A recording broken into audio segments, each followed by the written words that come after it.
Hello, नमस्कार जी। Good morning.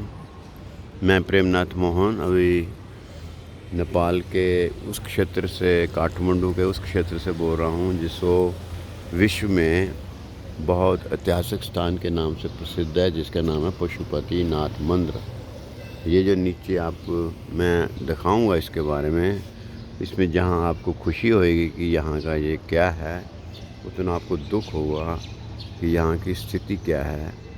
और मैं चाहता नहीं था कि इसको दिखाया जाए, पर आप लोगों की जानकारी के लिए मैं धर्म अपना समझता हूँ कि जनता को इसके बारे में सूचना दूँ। देखिए,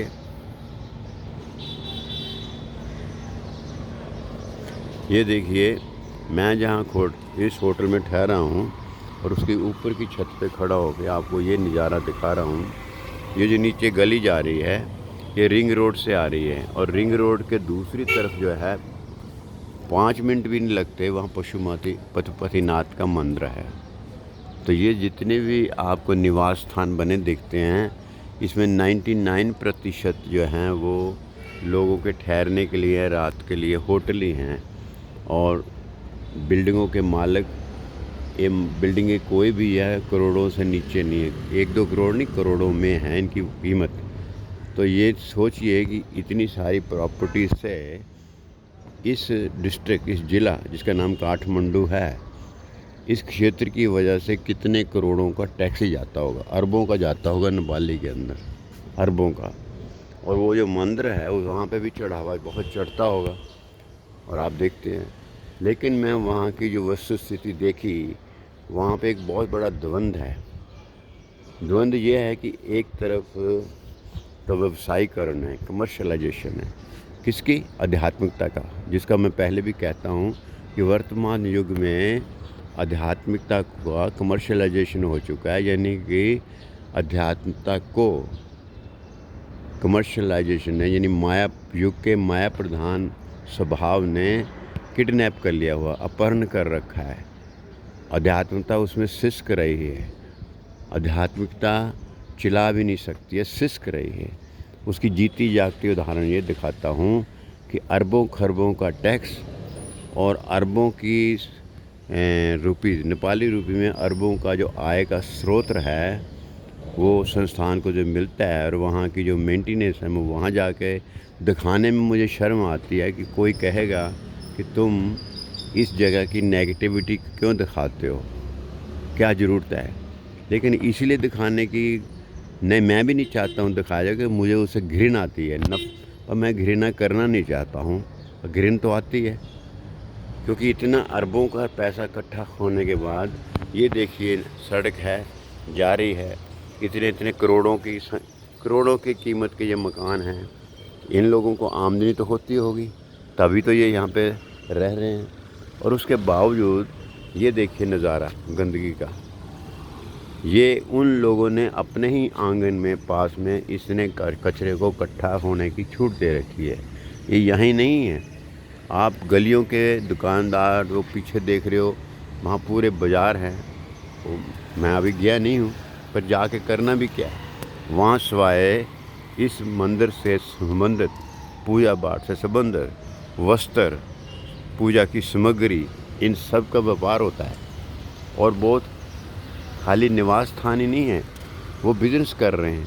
और यहाँ जो होटल में लोग रहेंगे, ठहरेंगे, उनके खाने का पीने का खर्चा, अगर फैमिली के साथ आए हैं तो उसके अतिरिक्त भी लोग, जब पैसा होता तभी सैर करते हैं, टूर में जाते हैं, तो अपने बच्चों के लिए चीज़ें भी लेते हैं और आगे संबंधियों के लिए भी लेके जाते हैं। तो इस वस्तु स्थिति को देखते हुए यहाँ पे इतनी आध्यात्मिकता है, इतनी पूजा पाठ है कि उसकी अगर जिक्र करने लगे तो बहुत खुशी का विषय है। तो साथ के साथ भाई साहब जा रहे हो, तो एक सिक्योरिटी के बंदे थे, मैं सोचा उनसे बातचीत करूं, पर फिर सोचा कि नहीं बात कर लूँगा तो अच्छी बात है, क्योंकि वो कम से कम उनको लज्जित तो नहीं कर लूँगा ना, क्योंकि मेरा बोलने का स्टाइल से तो वो लज्जित ही होंगे कि टीका लगा रखा, पूजा करते हैं, पर गंदगी और अव्यवस्था के बारे में आंखें बंद हैं। ये हालात है। तो ये तो आपको छोटा सा नज़ारा दिया है, और मैं अभी इस क्षेत्र के सबसे साफ़ सुथरे एरिया में खड़ा हूँ। आप देख सकते हो, सड़क तो साफ़ है, और लेकिन कोठियों के मालिक अपने पेड़ पौधे, अपने अड़ोस पड़ोस, किसी को कोई चिंता नहीं है कि वहाँ से कितनी दुर्गंध आ सकती है, कितने मच्छर पैदा हो सकते हैं, ये यहाँ क्यों हैं। इसको अगर कमेटी नहीं करती है तो कमेटी पे प्रेशर क्यों नहीं डाल सकते। जब इतना चंदा देते हैं, टैक्स देते हैं, तो प्रेशर कमेटी, म्यूनसिपल कमेटी पे प्रेशर डाल के सफाई भी करा सकते हैं। और नहीं भी करा सकते हैं, जब इतने आप अमीर हो, धनाढ्य हो, तो अपना ही पैसा खर्च करके उठवा दो। अगर नीयत अच्छी हो तो कुछ भी कर सकते हैं। इन बिल्डिंगों में सारे आने टूरिस्ट लोग ठहरे हुए हैं, वो इनको रोज़ की कितनी कितनी लाखों की, लाख तो नहीं है, चलो हज़ारों में तो इनकम दे के जाते होंगे रोज़ की, तो महीने में समाओ कितनी इनकम हो सकती है। ये सारे विषय ऐसे हैं कि जिसको एक माया के दृष्टिकोण से देखते हैं तो उसका विस्तार बहुत है। आध्यात्मिकता की दृष्टि से देखते हैं तो यहाँ पे उसके पखंड का भी प्रकाष्ठा है, और उस पखंड की वजह से इन लोगों को ये पैसा बनाने में सुविधा होती है। और यही कारक हैं इस गंदगी को, इस अवस्था को, इस आडंबर को बढ़ाने में। और कई बार तो विचार आता है कि इसके बारे में कहाँ तक जिक्र किया जाए, क्या उपलब्धि होगी जिक्र करके, कौन सुधरेगा। उत्तर अंदर से यही आता है मन का कि इन लोगों ने, इन व्यवसायों ने, इन देशों ने सुधरना नहीं है, ये ऐसे ही चलना है, क्योंकि प्रकृति इनकी नकारात्मकता के भाव का प्रयोग करके युग को आगे बढ़ाने में अपना कार्य कर रही है। हम लोग अपने आप को समझते हैं कि हम ज्ञानी हैं, हम विश्लेषक हैं, हम एनालिसिस कर सकते हैं, हमारी सोच अच्छी है, तो हम इसके ऊपर कमेंट कर रहे हैं, हम इसके ऊपर बात कर रहे हैं और हम गर्व फील करते हैं।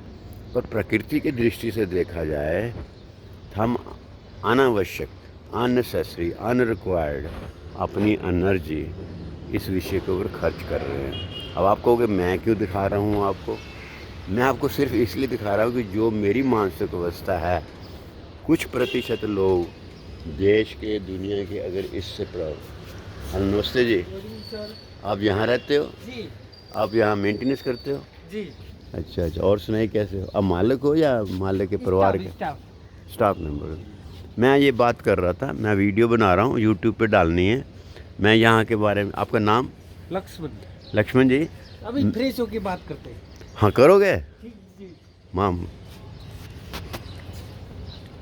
वो व्यक्ति का नाम था, तो मैंने कहा चलो बातचीत करते हैं। वो कह रहे अभी मैं बाथरूम में जाता हूँ, तो फिर बात करते हैं। चलो एनीवे, विषय आज का यही है। मैं दूसरी वीडियो बनाऊंगा जिसमें किसी यहाँ के लोकल आदमी को लेके जो थोड़ा पढ़ा लिखा हो, जानना चाहूँगा कि वो कैसे सोचते हैं, कैसे इसमें से खुश हो के अपना सब टाइम पास कर लेते हैं और यात्रा करके निकल जाते हैं कि हमने बहुत बड़ा तीर्थ कर लिया है, हमने मूर्ति पे पूजा कर ली, फूल चढ़ा लिए, और बाकी जो करते हैं वो करने दो, हमें उससे क्या लेना। ऐसे लोगों के विचार मैं सुन चुका हूँ दूसरी जगह पे।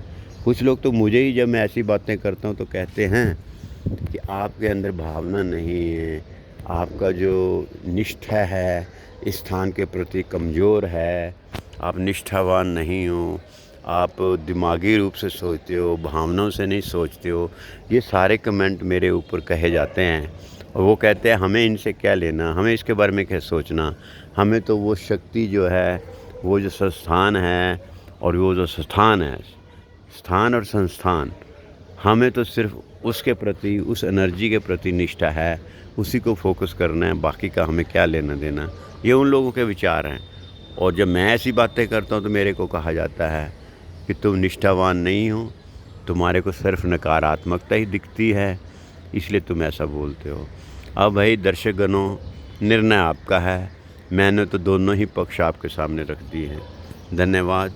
वीडियो अब 10 मिनट तक जाने वाली है, इसलिए मैं आपसे आज्ञा लेता हूँ, और आगे का विषय, आगे का स्थान, और जो महसूस करूँगा, देखूँगा, फिर आपसे मिलता हूँ। आपका अपना प्रेम नाथ मोहन।